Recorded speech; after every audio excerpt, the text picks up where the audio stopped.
Alors, mesdames, messieurs, chers amis, bonjour à tous et merci d'être ici parmi nous. Je suis très heureux de vous accueillir effectivement à l'Hôtel de l'Industrie et je suis très heureux d'introduire cet événement sur l'agriculture et sur la transition agricole. Alors, je pense que ça fait quelques années, ça fait peut-être plus de 10 ans qu'on parle de transition agricole et on s'est dit avec Quentin, avec Boris, avec Adrienne et avec bien sûr toute l'équipe qu'il était temps d'accélérer finalement, que le temps de l'espoir était venu et qu'on serait tous très heureux de pouvoir se dire « ça y est, on l'a fait ». Et donc aujourd'hui, l'objectif n'est pas tant de débattre de la nécessité ou pas de transitionner, je pense qu'on est tous d'accord sur le sujet, mais c'est plutôt de se poser les questions. Alors, finalement, il y a un terme que j'aime beaucoup, c'est celui de la transition agroalimentaire. Alors même si évidemment elle n'est pas qu'alimentaire, elle concerne aussi d'autres industries, mais la transition agroalimentaire, elle mérite de réunir deux idées, deux concepts qui sont parfois, et trop souvent je trouve, traités séparément, celui de la transition agricole et celui de la transition alimentaire. Parce que finalement, sans transition alimentaire, on n'a pas de transition agricole. Et inversement, sans travailler sur la lutte contre le gaspillage alimentaire, sans transitionner vers des régimes moins carnés, moins lactés, sans travailler sur des circuits de proximité, finalement, on ne pourra pas travailler sur la mutation de notre monde agricole. Alors, on est d'accord pour dire qu'évidemment que l'agriculture, c'est le premier maillon de la chaîne de valeur, c'est le fameux point de départ. Et l'agriculture, aujourd'hui, est à un tournant historique. Elle représente 25% des émissions de gaz à effet de serre au niveau mondial, mais pour autant, elle est aussi une solution, et elle est porteuse d'espoir. C'est une solution grâce à sa capacité à séquestrer du carbone, grâce à sa capacité à régénérer la biodiversité, à préserver les écosystèmes, et donc il faut s'en servir, il faut la soutenir. Et l'agriculture régénérative, en fait, est un formidable outil. Alors on dit souvent qu'une image vaut 1000 mots, et j'aimerais profiter de notre premier projet GreenPods justement pour illustrer ce que peut être un exemple de transition agricole. Voilà. Hop, vous avez ici un sol agricole qui a subi plus de 30 ans de monoculture intensive de maïs en conventionnel. C'est grosso modo l'historique, c'est la baseline sur laquelle on travaille depuis 3 ans donc avec GreenPods sur notre première ferme en Occitanie, en Haute-Garonne. Et vous avez ici ce même sol, 18 mois après qu'on y ait planté un verger d'amandiers en bio, 18 mois après qu'on y ait installé des pratiques de régénération, à commencer par des couverts végétaux. Ici, vous avez un mélange, par exemple, d'avoine et de févrole. Et donc le constat, finalement, c'est de se dire qu'on est passé d'un désert agricole à une forme d'Éden, qu'on est passé de quelque chose qui était laid à quelque chose de beau, et qu'on est passé de quelque chose qui était pauvre et monotone à quelque chose de riche et de diversifié. Et ce qui est encore plus beau finalement dans tout ça, c'est qu'aujourd'hui on est capable de mesurer l'impact de nos pratiques sur l'écosystème dans lequel on travaille. Et c'est ce qu'on fait depuis donc 3 ans avec Genesis. On a justement monitoré un petit peu l'impact de nos pratiques sur les sols et sur notre écosystème. Alors pour faire simple, je reprends mon petit exemple. On a suivi et on suit chaque année 56 indicateurs biologiques, physico-chimiques, qui sont réunis dans 4 grandes familles, la biodiversité, le climat, l'eau, la fertilité. Et chaque année, voilà, on vient mesurer, prendre des échantillons de terre pour mesurer et noter justement ces grands critères. Et ce qu'on voit en 18 mois, alors c'est pas encore très marquant, mais au moins ça évolue positivement. Et pour nous, c'est une formidable lueur d'espoir, je trouve, de se dire que sur un temps si court, en tout cas quand on parle d'agriculture, 18 mois, c'est pas grand-chose. Mais déjà en 18 mois, on a réussi à avoir de l'impact et on a réussi à avoir une telle dynamique. Et du coup, moi, mon rêve aujourd'hui, c'est justement de pouvoir observer ce genre de dynamique sur l'ensemble de notre territoire, dans l'ensemble des fermes sur notre territoire. Et pour conclure, je dirais que cette transition agroalimentaire, cette transition agricole, elle ne peut être que collective. Et aujourd'hui, c'est une chose de parler de l'agriculture, mais on a besoin de mobiliser et de sensibiliser l'ensemble des acteurs sur la chaîne de valeur, à commencer évidemment par les agriculteurs, mais aussi les investisseurs, aussi les industriels, les transformateurs, les consommateurs bien sûr, et puis l'ensemble des startups, des sociétés qui innovent et qui œuvrent justement à accélérer la transition agricole. Alors je crois qu'aujourd'hui c'est un bon moment justement pour débattre, pour partager des idées. N'hésitez pas aussi si vous avez des questions à prendre la parole. Je pense que ça sera d'autant plus constructif si c'est collectif. Merci à tous.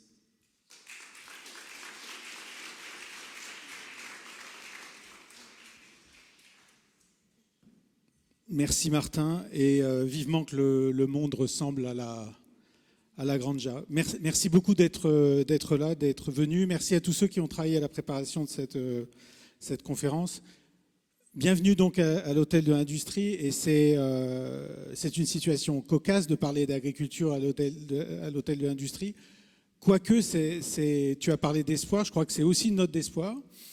Et je pense que la note d'espoir, c'est que l'industrie, justement, qui s'approvisionne à 60% dans l'agriculture et la forêt, s'intéresse désormais à l'agriculture.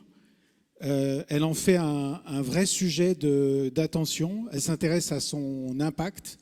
Elle s'intéresse à l'amélioration de cet impact. Et elle prend ce changement-là comme un devoir, de fait de s'y intéresser.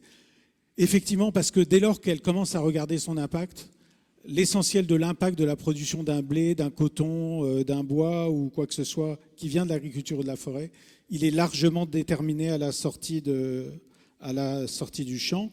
Il est certes lié au travail de l'agriculteur, mais il est largement déterminé par les exigences de la filière d'approvisionnement.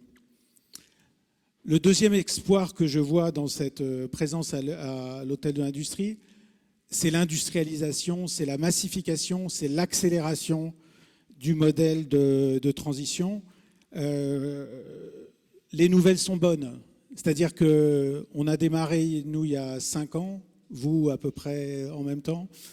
Le monde a beaucoup changé, l'intérêt des entreprises a beaucoup changé, les techniques sont là, les dispositifs sont là, les éléments sont disponibles, en fait, pour assurer cette accélération. Et je crois qu'on va en voir cet après-midi 3 aspects. Le premier aspect, c'est la technologie. Et il est très important parce que l'agriculture, c'est une activité de temps long. Il faut développer la connaissance en faisant des essais, en attendant. Et puis, on a une récolte par an, enfin, un peu plus dans certains pays où les choses vont plus vite. Mais il faut beaucoup de temps. Et précisément, ce que nous permet la technologie, c'est d'accélérer le temps en multipliant l'acquisition de données, en couplant des technologies d'imagerie, d'analyse de biotopes, d'intelligence artificielle, pour identifier les meilleures pratiques, le savoir plus vite, vérifier plus vite ses impacts, produire des faits, prendre des décisions éclairées. Voilà, ça sera l'objet de la première table ronde. Donc la technologie. Le deuxième, c'est la preuve d'impact. Les entreprises ont pris des engagements souvent considérables sur la régénération ou la neutralité carbone. Il va falloir délivrer et prouver. Les politiques publiques prennent aussi progressivement la mesure de la responsabilité de la chaîne de valeur sur l'état de l'environnement, de la chaîne de valeur agricole sur l'état de l'environnement. Et on demande aux entreprises, on leur demande de reporter jusqu'à leur scope 3, c'est-à-dire jusqu'au champ, là où se passe l'essentiel de l'impact. Donc pour préserver leur réputation face à des risques de greenwashing, face à la pression des consommateurs, des citoyens, face à la nécessité de maîtriser des risques juridiques ou des risques de gouvernance, elles doivent réinventer leur business model, réinventer leur chaîne d'approvisionnement, se réorganiser, créer de nouveaux flux d'informations. Ce sont des process longs, c'est-à-dire que les entreprises prennent ces sujets. Aujourd'hui, vraiment, je pense sérieusement, c'est la situation différente, je pense, d'il y a 5 ans, mais c'est des changements qui vont nécessiter du temps et il faut les outiller, il faut les doter pour ça des outils de l'information nécessaires. Et il faut le faire en se disant que les données d'aujourd'hui seront peut-être le greenwashing de demain, c'est-à-dire au sens où les progrès, on va faire des progrès, mais il faut bien démarrer. Il faut commencer par là où on peut, là où on sait, là où on est capable d'apporter de la donnée, et puis progresser, mesurer et progresser. Le troisième sujet qu'on va aborder ce soir et qui est aussi un sujet d'espoir, c'est la finance. C'est pas le changement qui est difficile, c'est la peur du changement. Alors je ne sais plus de qui est cette citation, mais changer le modèle de production, ça a un coût technique, un coût d'apprentissage. Il ne s'agit pourtant pas de rajouter des subventions à des subventions dans l'agriculture. mais il va y avoir nécessairement des changements dans le partage de la valeur. En outre, face à la peur du changement, il s'agit aussi de financer le désir de changement, c'est-à-dire comment on amène l'agriculteur, comment on est amené à reconnaître en fait le travail et sa prise de risque. Toute la chaîne de valeur peut y contribuer d'une façon ou d'une autre. Ça sera des contributions financières, ça sera des contributions non financières, techniques, des contributions contractuelles. Ça peut prendre énormément de formes. Ça intégrera ou pas du crédit carbone ou environnemental. Bref, il y a une nouvelle finance aussi. Les outils, encore une fois, sont là. Et ça sera l'objet de la 3e table ronde. Alors, bonne conférence à chacun. On aura un temps d'échange aussi après autour d'un verre. J'espère que vous pourrez épuiser des solutions, ou en tout cas, au moins l'espoir et l'envie de changer, de croire au monde à venir. Voilà, tout dépend de nous, ici et maintenant, comme disait l'autre. Voilà, et je conclurai avec un dicton indien. À la fin, tout finit par s'arranger, et si cela ne s'arrange pas, c'est que ce n'est pas encore la fin. Voilà. Voilà, bonne soirée, merci.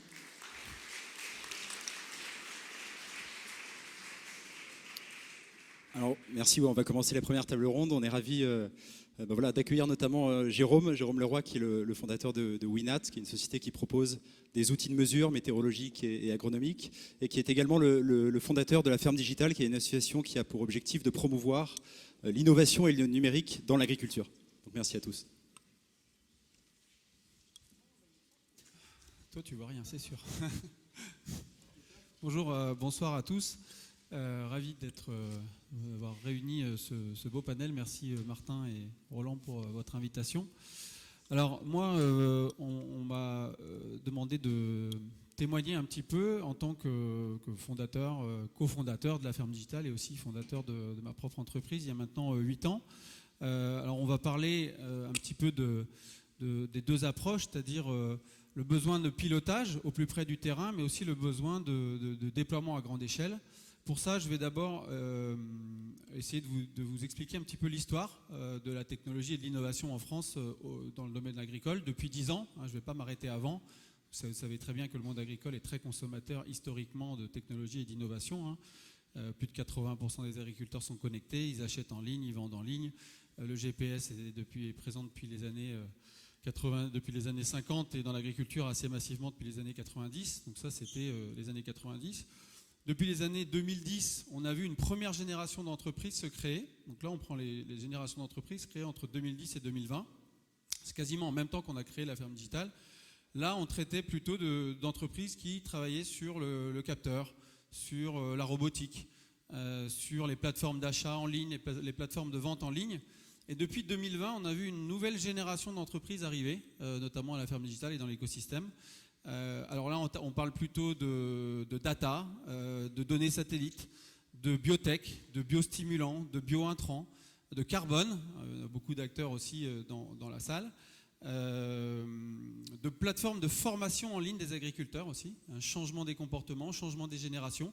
Et donc tous ces éléments où la technologie va permettre d'accélérer l'accès à l'agriculteur de la technologie et de l'innovation ou de la connaissance. On va aussi beaucoup parler de connaissance ce soir.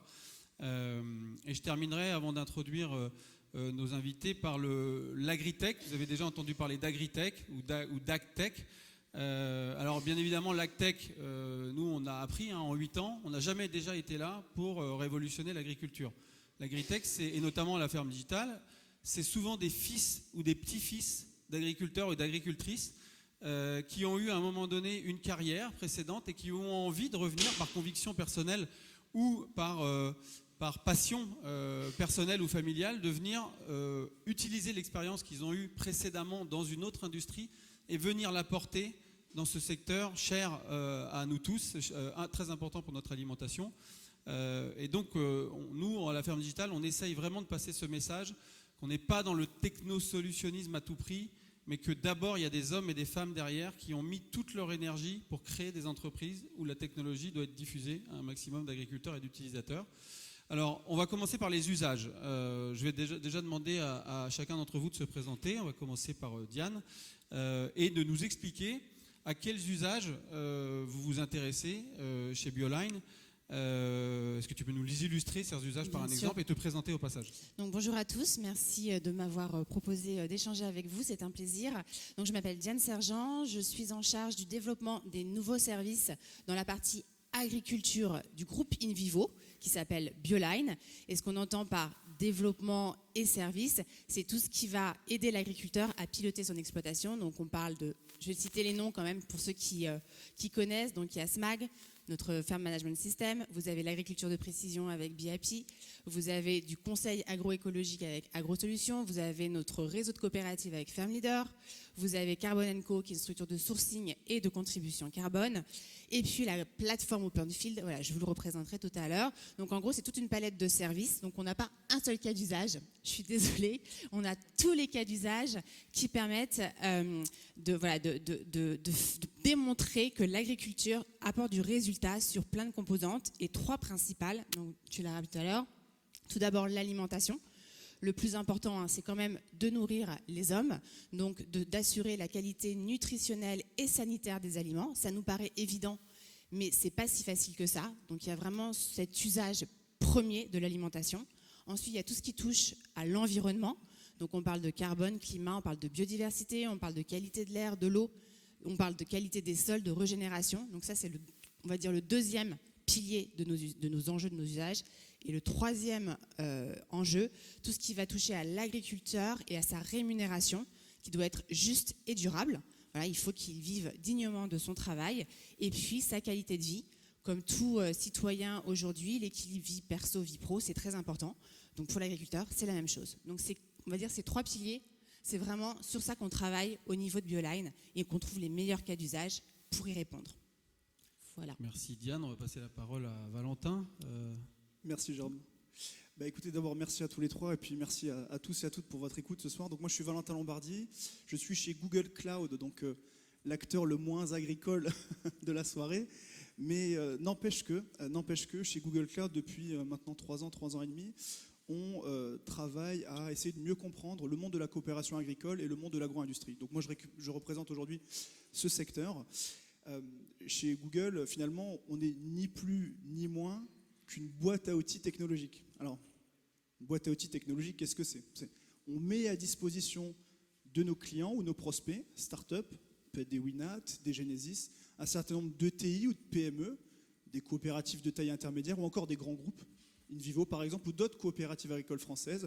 On leur met à disposition cette boîte à outils technologique qui permet de couvrir, comme Diane l'a dit, tout un tas finalement d'usages. La limite étant bien évidemment l'imagination et les souhaits de nos chers clients pour travailler avec nos solutions. Mais plus concrètement, parce qu'on est aussi là pour partager quelques références et quelques expériences au sein de Google. Vous connaissez peut-être Google X, qui est le laboratoire de recherche et développement de Google. On travaille via un projet qui s'appelle Mineral. On travaille sur un sujet d'agriculture computationnelle. Alors, l'agriculture computationnelle. Tu es en train de jeter un buzzword au visage de tout le monde. Non, qu'est-ce que c'est que finalement Jérôme le disait et Martin assez bien en introduction, c'est la capacité de doter nos chers clients d'éléments tangibles pour prendre un certain nombre de décisions. Des décisions autour des rotations, des décisions autour des pratiques, des décisions autour des itinéraires. Et tout ça, ça demande un grand changement. Et donc, il faut qu'on puisse appuyer tous ces changements sur de la donnée. Et les équipes de Mineral, qu'est-ce qu'elles font? Ni plus ni moins.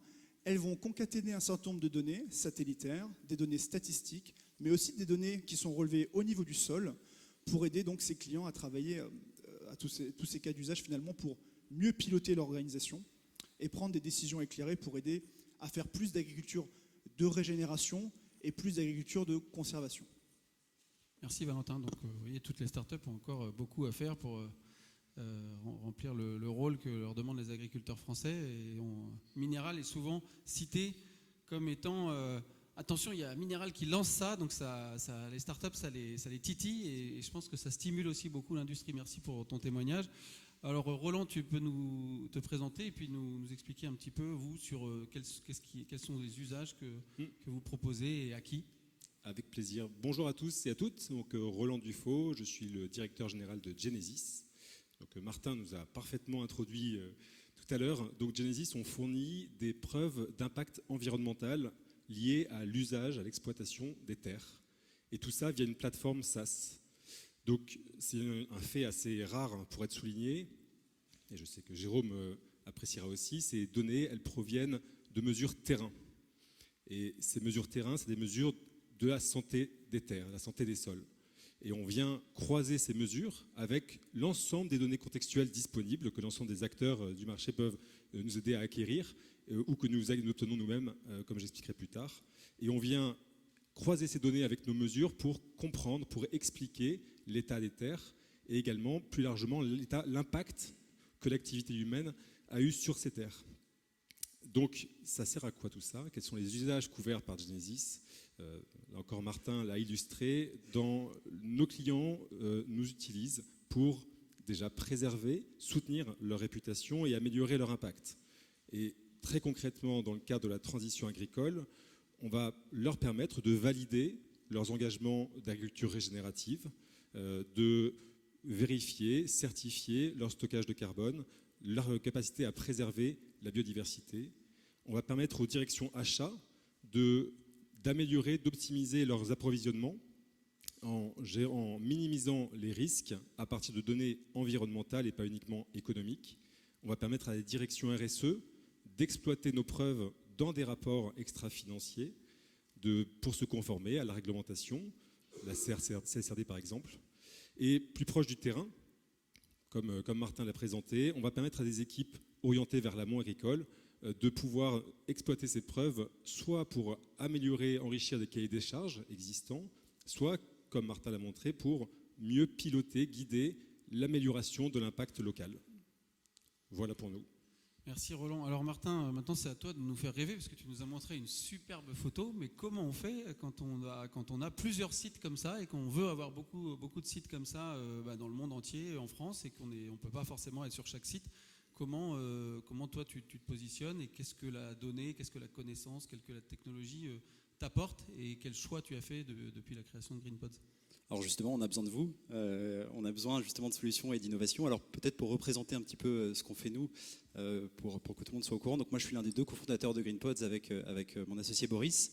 Et nous on est un développeur et un opérateur de projets agricoles. Donc on a un métier d'agriculteur, on monte des projets agricoles avec trois aspects un petit peu innovants, je trouve. Dans les cultures qu'on adresse, on est tombé amoureux avec Boris de l'arboriculture, donc de l'idée de planter des arbres et d'avoir des projets sur 25, parfois 50 ans, 80 ans, sur du long terme en tout cas. Et au sein de cette grande famille de l'arboriculture, on s'est intéressé aux fruits à coque qui, entre autres choses, répondent à une demande croissante justement pour des régimes à base de protéines végétales. Le deuxième point qui est assez innovant dans notre modèle, et j'espère qu'il le sera de moins en moins, c'est par rapport à nos pratiques effectivement de régénération. Alors vous l'avez vu en image tout à l'heure, mais c'est quelque chose qui est très fort dans notre développement. Et le troisième, c'est cette logique d'intégration amont-aval, en se disant voilà, qu'on veut être un acteur intégré effectivement pour être capable de se rapprocher au maximum du consommateur et d'aller parler en direct avec l'industrie, la distribution ou demain le consommateur. Alors aujourd'hui, donc, nous, en tant qu'agriculteurs, entre guillemets, on n'a pas du tout de service R&D en interne, on ne développe aucune technologie, mais on est plutôt, et on se définit plutôt comme un intégrateur de solutions. C'est-à-dire que, j'aime bien ton expression de boîte à outils, c'est à nous d'aller chercher justement sur le marché les meilleures technologies, des innovations qui nous semblent pertinentes, et c'est à nous de les essayer. Et souvent, ce qu'on a l'habitude de faire, nous, c'est d'avoir une triple lecture, en fait, dans notre schéma d'analyse. La première, c'est d'abord de se poser la question si ces innovations, ces technologies répondent à un enjeu de réduction de notre coût de production. Parce qu'il faut quand même garder en tête qu'un agriculteur, ça doit être compétitif, surtout sur un marché mondialisé. C'est des choses peut-être qu'on oublie parfois trop aujourd'hui. Mais donc il y a ce premier enjeu de rationalisation du coût de production. Le second, il est d'ordre plutôt environnemental, c'est de se dire on doit aussi fournir une certaine forme d'excellence environnementale, donc de réduire l'impact de nos pratiques sur notre écosystème, parce qu'on travaille avec un écosystème vivant, et c'est important aussi. Et le troisième, il rejoint un peu la notion de pénibilité au travail, et justement de comment est-ce que la technologie peut nous apporter du confort dans nos travaux au quotidien dans les champs, parce que je peux vous assurer que c'est différent que d'être dans un bureau à Paris. Les conditions sont pas les mêmes. Donc il faut voilà, c'est vraiment ce triple objectif, cette triple lecture qu'on en a aujourd'hui. Et donc peut-être pour donner un exemple, comme Jérôme, tu es ici, on travaille avec Winat sur l'utilisation de sondes capacitives qui permettent de mesurer en fait l'humidité dans le sol jusqu'à 60 cm de profondeur. Et je trouve que c'est un exemple qui est très concret pour illustrer et pour apporter un peu de tangible. À partir de ces sondes, en fait, on suit l'évolution de l'humidité dans notre sol et on est capable justement d'apporter la bonne quantité d'eau au bon moment à nos arbres. Parce qu'il faut savoir que le sol, c'est comme un iceberg. Il y a une partie immergée qui est très faible et en fait, il se passe énormément de choses en dessous, ce qu'on ne voit pas à l'œil nu. Et donc, on a besoin justement de la technologie pour aller chercher ces informations. Merci Martin. Alors, on a beaucoup parlé de données. Je vais citer mon ami Hervé Pillot qui dit dans son livre ou ses différents livres qu'on va passer d'une agriculture intensive en intrants à une agriculture intensive en connaissances. Alors, si on redescend dans les connaissances et dans les données qui sont mises à disposition des différents acteurs avec l'objectif d'apporter des données pour mieux décider et mieux gérer cette transition, de quel type de données on parle? Ça foisonne de partout, on n'entend pas les DOAD, on entend parler de modélisation, on entend parler de différentes formes de données, de plateformes d'interopérabilité, on se pose la question de la propriété de la donnée. Est-ce qu'on peut essayer de définir ou de parler un petit peu de quelles données précisément on parle qui vont être utiles aux différents acteurs sur le terrain au quotidien ou pour de la planification moyen terme ou encore de la planification stratégique à long terme? Je continue à prendre la parole pour donner quelques exemples, ça vous va? Donc effectivement, alors je vais vous donner un exemple très concret de comment l'AgTech, enfin la donnée, va être au service de ce qu'on appelle, alors chez nous c'est les itinéraires techniques, donc je pense que tout le monde sait ce que c'est qu'un itinéraire technique, mais je vais quand même redonner la définition pour que vous voyez en fait justement le parcours de cette donnée et de la solution qui va servir à améliorer cet itinéraire technique. Donc c'est vraiment l'enchaînement, donc on va dire, c'est un enchaînement en fait logique et ordonné de toutes les interventions techniques sur les cultures qui vont permettre d'optimiser un milieu vis-à-vis d'une production culturelle et qui va surtout, donc succinctement, c'est du semis jusqu'à la récolte, et qui va permettre surtout de garantir la durabilité du milieu pour l'année culturelle suivante. Et donc, en fait, pour nous, ce qui est très important, c'est justement que ces acteurs, cette donnée, cette connaissance qui est collectée, qui est nettoyée, qui est enrichie, qui est analysée, qui est exposée et ensuite qui est actionnée par des recommandations pratico-pratiques, soit mise en place sur les itinéraires techniques. Et donc, vraiment, les actech, la donnée va permettre d'améliorer, de déployer ces itinéraires techniques, qui sont le nerf de la guerre chez un agriculteur. Tous les ans, il doit choisir quel itinéraire mettre en place avec toutes les composantes. Donc, ça va de la génétique de l'espèce, des phytosanitaires, des intrants, de la matière organique, de toutes les technologies qui sont à sa disposition. Et donc, c'est sur ces plateformes expérimentales, typiquement chez GreenPod, sur OpenField, où on teste ces solutions au cours des années et on va pouvoir les déployer localement au niveau des coopératives et ensuite des exploitations agricoles pour mettre en place le bon itinéraire technique. Et je vais vous donner un exemple. Par exemple, on parle de drone. Un drone ne va être utile que s'il va apporter quelque chose à la mise en place d'un itinéraire technique. Donc un drone, en fait, c'est si une parcelle, on doit mettre en place un itinéraire technique, elle est inaccessible, là, le drone va avoir tout son rôle pour mettre en place l'itinéraire, le déployer, le suivre, l'améliorer. Donc vraiment, la donnée va vraiment être au service des pratiques agricoles au quotidien. Et c'est ça, aujourd'hui, qu'on travaille vraiment chez Bioline au niveau d'Invivo avec tout l'écosystème. Merci pour ce détail. Je pense que moi, j'aimerais bien que Valentin, tu nous dises qu'est-ce que Minerall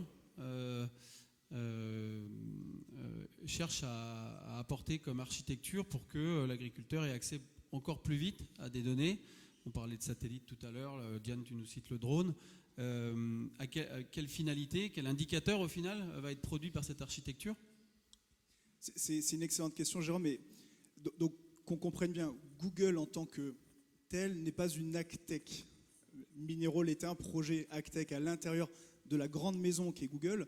Et donc nous, si on reste dans cette logique de boîte à outils et de mise à disposition de cette boîte à outils pour les acteurs de toute la chaîne de valeur. Voilà, c'est juste pour repositionner un petit peu. Mais sur ta question justement d'architecture de données et de Minerall en particulier, ce qu'il faut considérer, c'est que on est, je crois, tous d'accord. Alors même si bon, il y a des débats évidemment, mais cette transition agricole, on en a tous besoin, tous et toutes, pour nous, pour nos enfants. Cette transition agricole, pour qu'elle soit faite, il faut qu'elle soit juste et rémunératrice pour tout le monde. Tout le monde. En France, quand on est sur des cultures, des grandes cultures donc intensives de commodité, le fait de revenir et rajouter de la valeur intrinsèque à ces cultures et faire de la grande culture de filière, par exemple, haute valeur environnementale, verte, que sais-je, on mettra les labels qu'on veut, il faut qu'on puisse prouver, il faut qu'on puisse retracer les faisceaux de preuves. Et donc ça implique un certain nombre de sources de données, de data points, pour le dire en bon français, différents, qui sont, comme le disait Jérôme, capturés par Minerall. Qu'est-ce que ça peut être? Ça peut être le carbone. Comment je peux calculer, avec mes couverts végétaux, la restitution carbonée et minérale dans mes sols? Ça, c'est un cas d'usage typiquement qu'on met en place avec Minerall. Comment je peux mesurer de façon objective, honnête, par la preuve, encore une fois, le fait que j'ai bien replanté un certain nombre de haies, parce que je m'étais engagé sur cet indicateur fort dans ma stratégie d'agriculture régénérative. Eh bien, Minerall vient récupérer des données de Earth Engine, donc qui vient capturer un certain nombre de données de satellites, Sentinel-2, Landsat, vous connaissez sans doute toutes ces sources de données qui sont aujourd'hui publiques, mais qu'on vient agréger nous via Earth Engine. Et donc on vient montrer au fil de la campagne et au fil donc des années, on a parlé de temps long tout à l'heure, que les agriculteurs ont des pratiques qui s'inscrivent dans ce que la coopérative, si on se met dans ce rapport adhérent et coopérative, avait indiqué dans son cahier des charges à un industriel, Panzani, Harris par exemple. Donc c'est finalement mettre à disposition des adhérents et des coopératives un certain nombre de données, d'architecture de données qui permettent de reconstituer la preuve, le faisceau de preuves à travers tous ces points de données hétérogènes et différents pour qu'à la fin, typiquement, on parlait de juste rémunération des agriculteurs, qu'on puisse être capable de payer une tonne de blé haute valeur environnementale plus cher qu'une tonne de blé de commodité. Et nous, on vient retracer cette chaîne de preuves. Merci beaucoup. Je pense que ça, c'est fondamental dans la capacité à prouver et le besoin de l'agro-industrie de répondre à ces cahiers des charges, notamment de par ses financeurs ou ses actionnaires. Est-ce que, Martin, tu peux nous donner, toi, tu nous as parlé de l'eau tout à l'heure, et j'imagine qu'il y a plein d'autres indicateurs que tu suis au quotidien qui seront ensuite ingérés dans ces différents systèmes et architectures de preuves. Est-ce que tu peux nous donner d'autres indicateurs et comment peut-être agronomiquement le pilotage se fait au niveau d'une exploitation? Oui, bien sûr. Alors déjà, je suis vraiment convaincu qu'on a besoin de données dans l'agriculture. C'est vrai que dans toutes les autres industries, finalement, c'est quelque chose d'important. Et dans l'agriculture, il y a beaucoup d'agriculteurs qui ont peur de la donnée et qui ont peur de ne pas savoir l'utiliser, de ne pas savoir communiquer dessus, de potentiellement faire mal les choses. Et donc, voilà, il faut rappeler quand même que ça, pour moi, en tout cas, c'est primordial dans l'agriculture. Ce qui est important aussi de garder en tête, c'est que aller chercher la donnée, c'est bien, mais il faut qu'elle soit justifiée. Il faut qu'elle réponde aussi à des problématiques de terrain, opérationnelles. Il faut qu'au quotidien, finalement, l'agriculteur se dise pourquoi est-ce que j'ai besoin d'aller connaître l'évolution de mon taux de matière organique dans mes sols, pourquoi est-ce que j'ai besoin de savoir que je séquestre du CO2. Donc voilà, c'est des questions qui sont importantes. Nous, de notre fenêtre, effectivement, d'opérateurs et d'agriculteurs, la donnée, elle est extrêmement importante pour trois raisons. La première, finalement, c'est déjà de comprendre dans quel écosystème on travaille. Je l'ai dit tout à l'heure, on est dans un écosystème vivant, d'une année à l'autre, qui évolue. Et donc, c'est important de comprendre quelles sont les contraintes, parfois les avantages aussi qu'on peut avoir sur telle ou telle parcelle. Même à l'échelle d'une exploitation, on n'a pas les mêmes conditions dans chacune de nos parcelles. Le deuxième point qui me semble important, c'est de comprendre, c'est de s'en servir comme un indicateur d'impact. C'est-à-dire d'être capable de se dire, finalement, voilà, je fais tel choix culturel sur mon itinéraire culturel, comme l'expliquait Diane. Quel est l'impact réel sur mes sols, sur la qualité de mon eau, sur je sais pas, la quantité de carbone que je vais être capable de séquestrer. Et donc, voilà, nous, on s'en sert vraiment comme un indicateur d'impact. Et enfin, le troisième, il est fondamental, il est aussi économique. C'est de se dire que, j'y reviens, mais le coût de production reste quand même la base de tout. Et finalement, la donnée nous permet de jauger et d'utiliser au mieux les consommables qu'on utilise à la ferme, que ce soit l'électricité, que ce soit le GNR, l'énergie, que ce soit les engrais, le NPK. C'est des indicateurs justement qu'on va suivre de manière très, très assidue et dans ce sens effectivement on y voit un intérêt important. Et enfin peut-être pour conclure, donc ce que je trouve aussi important, c'est de savoir qu'est-ce qu'on en fait derrière de cette donnée. Et aujourd'hui on se rend compte que en tant qu'agriculteur que les acteurs finalement de la chaîne de valeur en aval sont demandeurs de transparence, sont demandeurs de la donnée. Et donc pour nous, ça doit être un vecteur, ça doit être effectivement, alors c'est l'occasion aussi d'aller chercher potentiellement peut-être une juste de rémunération aussi sur l'impact qu'on peut avoir nous sur des écosystèmes. Mais en tout cas, ça nous apporte de la transparence et de la traçabilité finalement sur nos pratiques à la ferme. Merci Martin. Alors moi j'ai une question pour toi Roland. Ce qui est intéressant, c'est qu'on a bien vu un peu le chemin de la donnée. Est-ce que vous dans la technologie de Genesis, est-ce que vous utilisez aussi des données, pas des données de satellite, alors on a parlé de tout ça, mais est-ce qu'il y a des données contextuelles, le ressenti de l'agriculteur, comment fonctionne toute l'interaction? Toi tu parlais tout à l'heure de nettoyage, on nettoie la data, on la structure, on la range pour la restituer, et avec quoi elle est croisée? Est-ce qu'elle est aussi croisée avec le terrain, et le terrain vécu au-delà d'une simple mesure d'un capteur ou d'un satellite? Oui, tout à fait. Donc, apporter de la connaissance, mieux comprendre l'état des terres, pour nous, c'est la raison d'être, c'est la mission de Genesis. Et en fait, pour nous, tout commence, cette connaissance, elle commence d'abord par la mesure terrain. C'est elle qui permet vraiment de comprendre, d'appréhender l'état réel des terres, des sols. Les mesures qu'on fait, ces mesures, elles renseignent sur les fonctions, les services écosystémiques qui sont rendus par le sol. C'est la régulation du climat, de l'eau, de la pollution, de la biodiversité. Et en fait, comme en santé humaine, des mesures techniques, ce n'est de la connaissance que dès lors que c'est interprété. C'est-à-dire que c'est traduit en une valeur qui est intelligible par tous. Donc ça, c'est un premier cas de travail de la donnée qu'on réalise, qui est en fait de normaliser la donnée brute en une valeur intelligible. Et on fait ça en croisant nos mesures terrain avec toute une série de données qui caractérisent le type de sol, le type de climat, et qui nous permettent de comprendre si la mesure qu'on a observée dans ce contexte précis traduit un état bon ou mauvais. Ça, c'est une première étape, et elle est décisive pour qu'on puisse ensuite jauger de l'impact de l'état du sol, de l'impact des activités humaines sur ce sol. La deuxième étape, quand on a compris l'état du sol, il est en bonne ou mauvaise santé, en bon ou mauvais état, on a envie de comprendre ce qui a amené, quelle est la raison qui a conduit à ça. Et donc c'est un deuxième cas de croisement de données qu'on réalise. On va collecter toutes les données contextuelles qu'on peut récupérer auprès des agriculteurs, des producteurs de terre, des exploitants ou des producteurs, donc auprès d'acteurs qui fournissent de la donnée satellite. On combine ces données, elles sont toutes complémentaires. Le satellite ne permet pas tout. Il apporte un certain nombre d'informations sur certaines pratiques. Les agriculteurs peuvent en apporter d'autres. On combine tout ça et on vient corréler, croiser ces informations de pratique avec nos mesures normalisées. Et là, vraiment, on est en capacité d'expliquer, d'apporter de la connaissance sur l'état du sol et ce qui y a conduit. Et tout ça, donc, nous, en termes cette donnée, on la met à disposition dans une plateforme, et c'est vraiment la plateforme qui va être le mode d'accès à cette connaissance, mesure d'impact et état de l'état du sol, et suivi dans le temps de son amélioration, comme on le réalise avec GreenPots par exemple. Merci Roland. Alors moi, en tout début, j'ai essayé de définir un peu l'agritech. On a dit l'agritech n'était pas là pour sauver le monde, mais l'agritech, c'est pas que la donnée. On vient beaucoup de parler de données, etc. C'est pas uniquement de la donnée, des satellites, des drones, de la data, comme on le dit. C'est aussi beaucoup de solutions technologiques qui proviennent des laboratoires, avec des années et des années de recherche, de partenariat entre une start-up, l'INRAE, des instituts de recherche, avec des biotech qui vont mettre 10 ans à sortir une nouvelle molécule et puis ensuite quelques années à la commercialiser.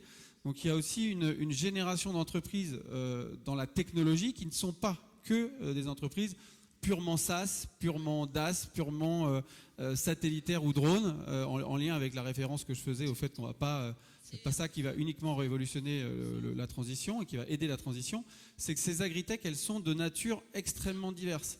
On va pouvoir travailler le sol avec un robot, désherber le sol avec un robot.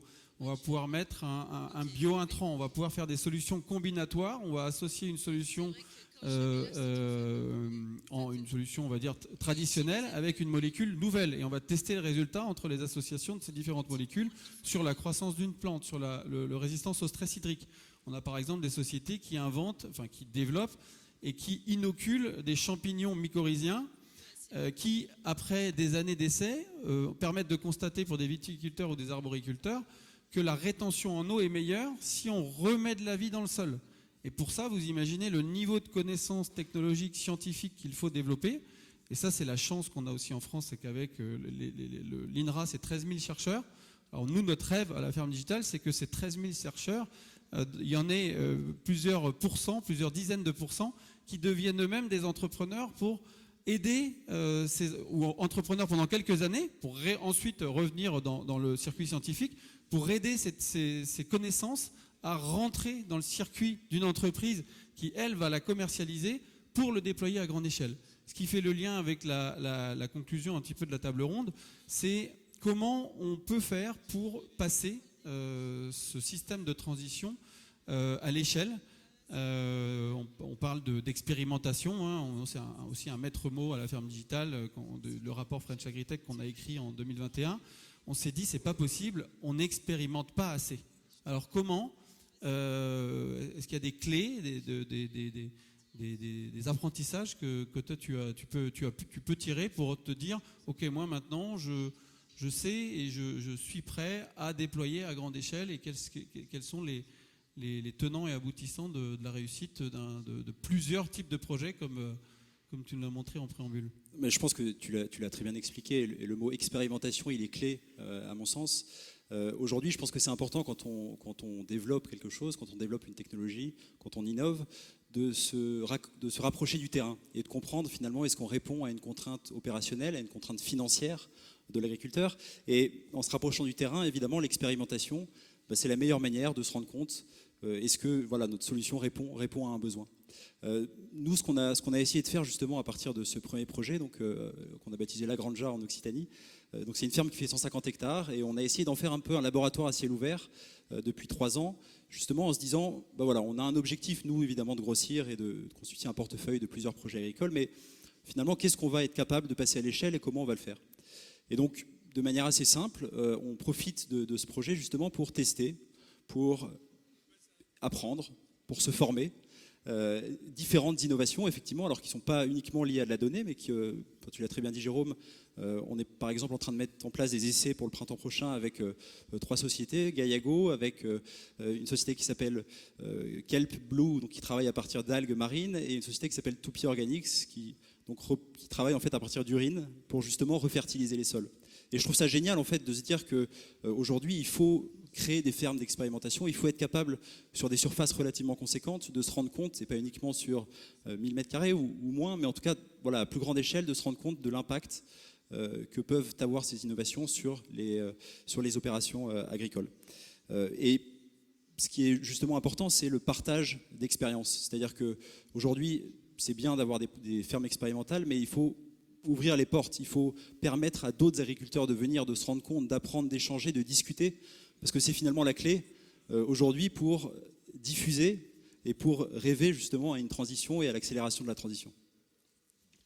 Merci, ça donne vraiment envie. Merci beaucoup. Alors Roland, chez Genesis, est-ce que vous avez, j'imagine bien évidemment, vous avez des centaines de clients, comment on fait pour passer à des milliers, des centaines de milliers d'hectares, des millions d'hectares suivis et monitorés en temps réel avec des axes de progression sur tous les indicateurs dont tu nous as cités. Est-ce qu'il y a déjà des apprentissages chez Genesis sur cette capacité à développer à grande échelle ? Ben oui, et surtout pour nous c'était un challenge évident parce que faire des analyses terrain, des mesures terrain, c'est a priori inconciliable avec le scale. Or non, on y arrive avec l'expérience, avec l'apprentissage. Donc il y a plusieurs choses qu'on a dû mettre en œuvre pour ça. La première, c'est d'abord côté terrain. on a dû perfectionner, standardiser les processus, les modes opératoires, et ça nous a permis en fait de sous-traiter l'ensemble des processus, depuis le prélèvement jusqu'à l'analyse par les laboratoires, avec un contrôle qualité de bout en bout. Et ça, c'est ce qui nous permet, actuellement où on est avec vous ce soir, de prélever en ce moment au Brésil, aux États-Unis, en Roumanie, sans avoir à envoyer du monde, mais en étant serein sur la qualité et on a un suivi parfait des opérations. Le deuxième, c'est côté data. On a automatisé l'ensemble des processus d'intégration, de normalisation, dont je parlais tout à l'heure, de contrôle et d'interprétation de la donnée. Et en fait, pour ça, le satellite est une source intéressante pour avoir de l'information à l'échelle du monde. Mais l'autre élément qui permet le scale, c'est le machine learning, l'intelligence artificielle, qui nous permet, pour les endroits, pour les zones, les contextes très précis, très spécifiques, où on a suffisamment de données de terrain, de pouvoir prédire les prochaines mesures sans avoir potentiellement à prélever, de pouvoir prédire l'impact d'un changement de pratique sans avoir à le réaliser. Donc ça, c'est le deuxième levier pour le passage à l'échelle. Ensuite, quand on parle de données, une plateforme SaaS, une plateforme web accessible partout, c'est aussi fondamental. Et donc c'est un travail, un investissement important pour nous également. Et elle nous permet de donner accès à nos données partout, à tout l'ensemble d'une organisation, et de donner accès à des données qui proviennent de partout dans le monde en un seul endroit. Et je pense que le quatrième levier, et tu l'incarnes très bien Jérôme, c'est en fait l'interconnexion à l'écosystème d'acteurs technologiques ou partenaires, clients. Pour nous, c'est fondamental parce que la donnée, elle doit vivre. Il faut qu'elle soit utile et qu'elle se rende utile partout où elle peut l'être. Voilà. Ça, c'est un sujet qui nous tient à cœur, l'interopérabilité, et idéalement une donnée consentie par l'agriculteur, mais gratuite pour qu'elle circule. Alors, Diane, est-ce qu'il y a des freins à tout ça? Est-ce qu'il y a des opportunités, on l'a vu. Est-ce qu'il y a aussi des freins, et toi qui travailles sur des centaines de milliers d'hectares, avec des milliers d'agriculteurs, est-ce qu'il y a des freins et quelles sont les opportunités en face de ces freins que tu constates et sur lesquels tu peux nous éclairer? Alors moi, je vais revenir, le frein premier, c'est quand même l'agriculteur, parce que c'est lui, finalement, qui va utiliser la donnée. Donc c'est lui qu'il faut former, accoutumer, avoir l'habitude d'utiliser la donnée. Donc il y a cette notion d'usage. On va pas parler des early adopters, ce sont des geeks qui adorent ça, mais c'est vraiment comment l'agriculteur, dans son quotidien, va utiliser la donnée, va utiliser la solution. Donc ça, on a parlé des expérimentations, ça c'est clé. Et effectivement, c'est le premier pas, en fait, d'aller expérimenter, et surtout localement, pour se faire de la donnée locale, parce que c'est quand même les environnements pédoclimatiques qui sont très différents en France et dans les pays européens, dans le monde. Donc nos solutions, c'est pas parce qu'elles marchent en France, dans le nord de la France, que ça va marcher au Pérou ou que ça va marcher en Afrique du Sud. Donc il y a vraiment ces expérimentations locales en fonction du parcours de l'agriculteur. Je vous donne un exemple qui m'avait frappé. Par exemple, tout ce qui est piège connecté. Donc, soi-disant, c'était magique. On allait mettre le captage, le comptage de la donnée des ravageurs sur le téléphone de l'agriculteur. Et donc, comme ça, l'agriculteur n'avait pas besoin d'aller compter les ravageurs sur les pièges connectés. Ok, mais le truc qui était oublié, c'est que l'agriculteur, pourquoi il va voir ses pièges connectés? C'est parce qu'il a d'autres raisons. Il va voir sa parcelle, il va voir ses pousses, il va voir son semis, il va voir l'environnement de sa parcelle. Donc finalement, ok, on met la solution sur le portable de l'agriculteur, mais en fait, pour lui, il n'y a aucun intérêt. Il a besoin d'aller voir sa parcelle, et donc quand il passera devant le piège connecté, il pensera à faire ses relevés et il rentrera la donnée. Donc en fait, il y a vraiment cette notion de je me mets dans la vie de l'agriculteur, et qui peut être très différente d'un agriculteur à l'autre, et comment ma solution va pas lui chambouler son quotidien, mais va lui permettre d'améliorer son quotidien et la conduite de son exploitation. Voilà, ça c'est un exemple assez marquant, mais c'est vrai que c'était dans les retours de Farm Leader, c'était vraiment tout bête, mais fallait y penser. Alors, comme autre peut-être facteur de succès ou point de vigilance quand on développe une solution, c'est tous les conseillers autour de l'agriculteur. Alors, voilà, les startups sensibilisent, forment les agriculteurs, mais il y a aussi tout l'écosystème de l'agriculteur. Alors, je vais pousser un peu le bouchon, mais presque en France, en tout cas, il y a presque plus de gens qui travaillent pour l'agriculteur que d'agriculteurs. Donc, les agriculteurs sont très sollicités, et finalement, pour que la solution, la techno, arrive à l'agriculteur, il faut que les conseillers soient formés, soient experts, et apporte le bon niveau de connaissance au chef d'exploitation pour qu'il prenne la décision dont il a besoin de prendre avec tout cet écosystème de conseillers. Donc voilà, le maillon quand même, il y a aussi tout cet écosystème autour de l'agriculteur qu'il faut sensibiliser, qu'il faut accompagner, former à nos technos. Voilà, et puis peut-être aussi, alors on a parlé du temps long de l'agriculture, ça je pense que c'est quelque chose aussi parfois qu'on oublie, hein, c'est des récoltes, donc quand on change un paramètre, on change une pratique, on ne verra le résultat concret qu'à la récolte suivante. Donc c'est pas comme dans une chaîne de prod dans l'industrie automobile, parce que quand on change un paramètre, généralement on voit directement l'impact sur la chaîne de prod, là on verra l'impact un an après. Donc quand on parle de réduction carbone, on verra les réductions de 30-50% de nos émissions dans 7 ans. Donc vous voyez, c'est quand même, le temps est relativement long dans l'agriculture, alors qu'on devrait réduire là, maintenant, tout de suite. Voilà, et puis le dernier, mais peut-être pour élargir un peu les échanges, pour l'avenir en fait de la solution de l'AgTech, en tout cas les recommandations, ou en tout cas ce qui pourrait faciliter le déploiement de ces solutions, c'est que l'agriculteur il peut pas avoir 25 solutions, 25 fournisseurs. Il y a besoin de cette interopérabilité dont on parlait. Et puis aussi penser au partenariat, peut-être aussi s'associer à des concurrents pour scaler sa solution et être sûr que l'agriculteur l'utilise dans son écosystème technologique. Et ça, je peux prendre l'exemple de Winat ou de Javelot qui ont eu cette intelligence, ou en tout cas cette volonté de s'ouvrir à son écosystème pour scaler les solutions. Je vous jure, je ne lui ai pas demandé de Non, le dire, non, j'ai quand même demandé l'autorisation de parler, mais c'est... Mais oui, c'est vrai. oui, voilà, Moi, je tu en pense parleras que mieux que moi. La conclusion, c'est que c'est du temps long. Ce que tu nous dis, c'est que c'est un temps long et que parfois, il y a des bonnes idées à plusieurs endroits et qu'on n'est pas encore très fort en Europe pour faire ce qu'on dit en anglais, le build-up, c'est-à-dire essayer de se rapprocher très vite dans l'histoire d'une entreprise, entre 5 ans et 7 ans, pour faire quelque chose de plus gros ensemble. Voilà. Alors, passer à grande échelle. Là, toi, tu sais de quoi ça parle, hein, j'imagine. Hein, à partir de la Californie, on fait des boîtes mondiales. Donc, comment on fait alors comment Google voit ce passage à l'échelle sous quelle forme? Avant de passer aux questions-réponses, vous aurez le droit. On a gardé 5-6 minutes de questions. Donc, pensez déjà à votre question ou à vos questions et on vous passera un micro.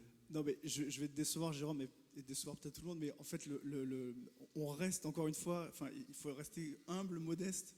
Diane, tu t'en as parlé, il y a beaucoup plus de personnes qui bossent pour les agriculteurs que d'agriculteurs. Nous, on est un acteur, un interlocuteur supplémentaire. On essaye d'apporter de la valeur, encore une fois. Là, je vais reprendre mon monocle un peu de technophile, de technologue chez Google, mais finalement, nous, on va regarder 3 choses. On va regarder, pour passer à l'échelle, quand on va voir un client, il faut qu'il ait des people, des personnes qui soient convaincus par ce passage à l'échelle, notamment dans le cadre de cette transition-là. Donc c'est la capacité à identifier des hommes et des femmes hyper inspirantes et qui sont à fond dans cette transition.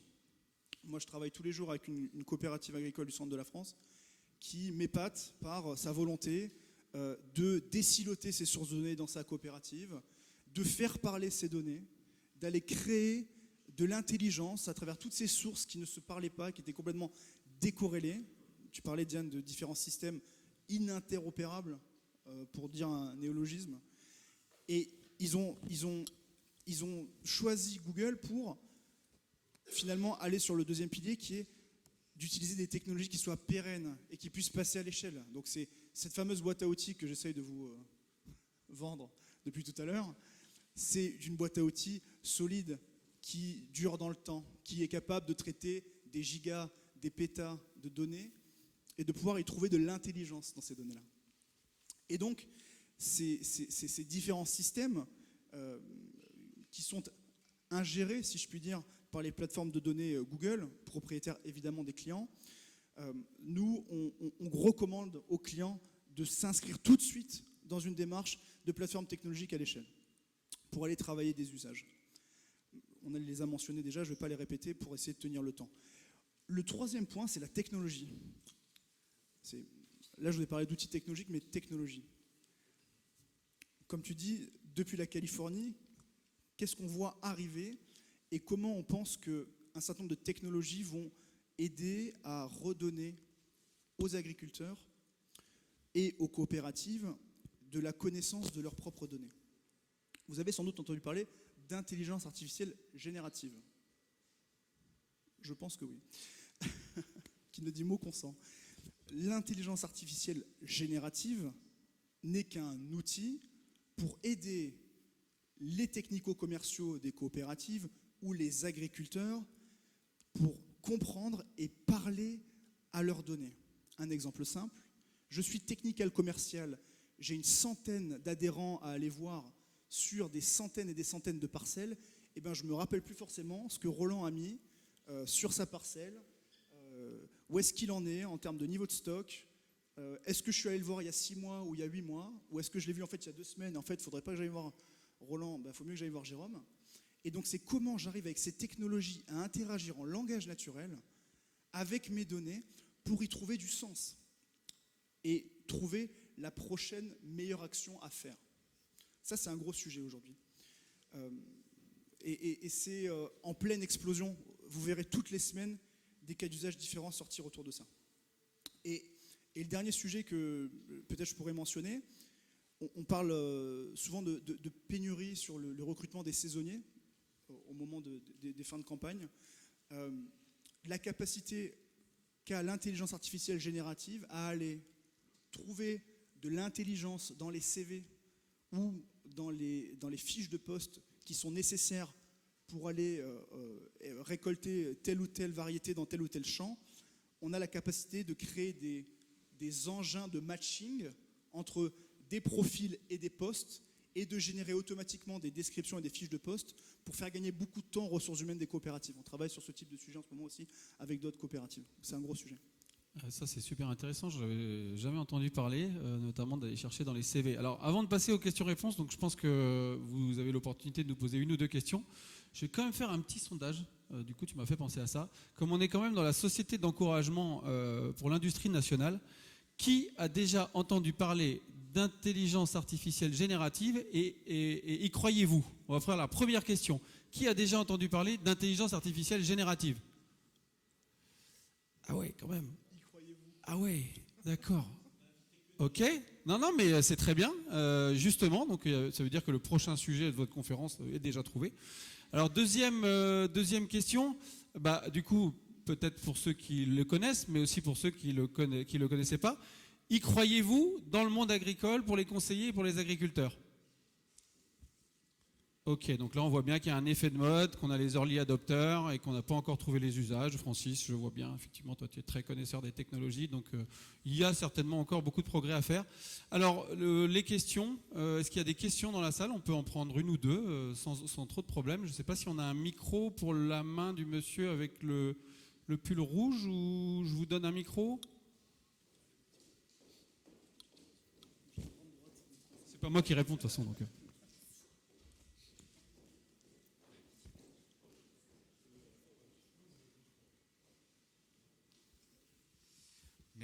Merci pour l'échange. Donc Simon Bestel de FEV, Fermes en Vie. J'ai une question sur un risque pour moi, qui est que l'AgTech bénéficie beaucoup aux intermédiaires, au milieu des filières, on va dire, et peut-être moins aux agriculteurs et aussi aux consommateurs. On n'a pas beaucoup entendu parler des consommateurs dans votre échange. Donc je remercie Diane qui a quand même un peu parlé des agriculteurs et comment on pouvait adapter l'AgTech à leurs pratiques. Mais voilà, quand même le risque qui est que toutes ces technologies ont un coût, tous ne sont pas forcément capables de se la payer. Donc voilà, comment on facilite cette accessibilité aux agriculteurs et comment on fait que le consommateur ne soit pas totalement exclu et qu'on creuse un peu le fossé on déconnecte, je pense que le terme est approprié, le consommateur un peu plus du milieu agricole. Ouais.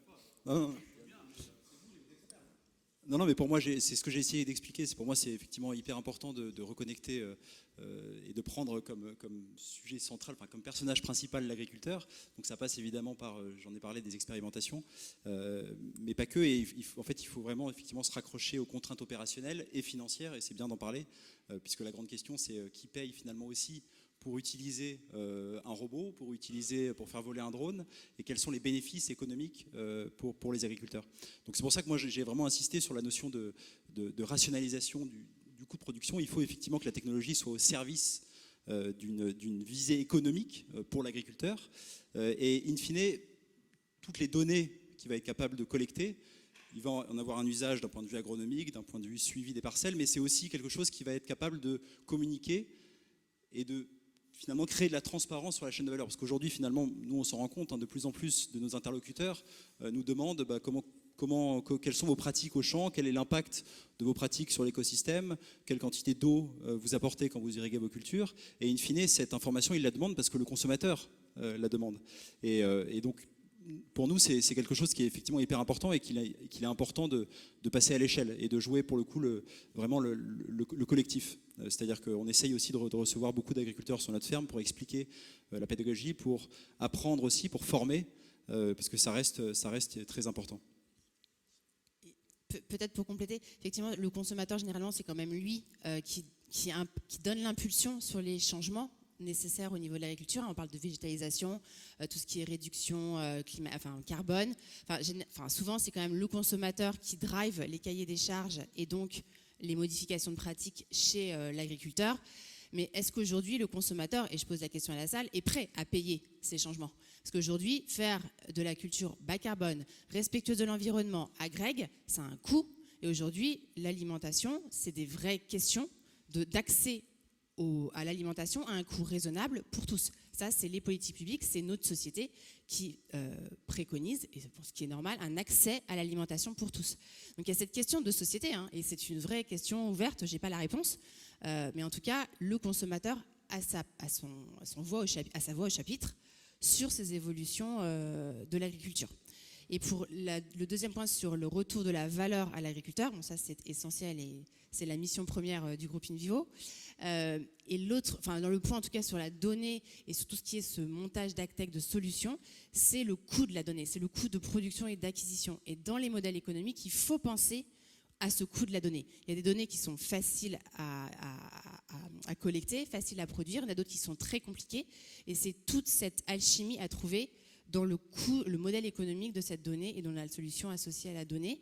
Et dans on va dire le succès, ou en tout cas l'appropriation et le déploiement de ces agtech, il faut vraiment le prendre en considération. Alors, je vais tirer un peu vraiment le bouchon un peu loin, mais c'est vrai que c'est pas parce que vous avez vendu votre solution à un champenois, un viticulteur champenois ou un céréalier que la solution va être déployée et va être accessible à tous les agriculteurs.